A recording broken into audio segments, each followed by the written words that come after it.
Vijana oye!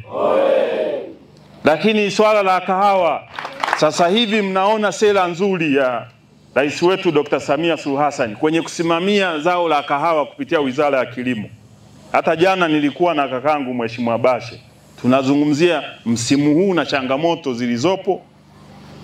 Bei ya kahawa msimu huu tutaendelea kuifaidi, lakini ni kwa sababu ya umakini wa rais wetu katika kusimamia zao la kahawa kupitia Wizara ya Kilimo. Kipindi kile haikuwa kazi ndogo. Mnajua vita ambayo ilikuwepo hapa kwenye mambo ya ushirika. Mimi nikaambia viongozi wetu wa chama, nikaambia ndugu zangu, kama ni kunifukuza mimi niko tayari niwe mbunge wa kipindi kimoja, lakini siwezi kuwa sehemu ya unyonyaji wa mkulima wa kahawa kama mbunge. Watu wakanipiga vita, wakachanga 2020 ili niwe mbunge wa kipindi kimoja ili ufisadi uliokuwepo kwenye ushirika uendelee, lakini Mungu akawalegeza na wakashindwa na kulegea.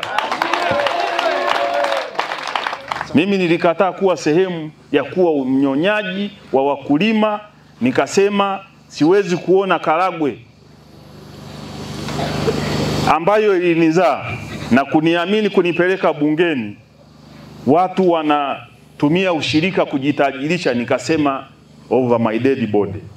Kasimama kidete, tumeunyosha ushirika. Sasa hivi ushirika unaendelea kufanya kazi kwa mujibu wa taratibu za ushirika ili kuleta ushindani kwenye bei ya kahawa. Tunamshukuru sana Mheshimiwa Rais.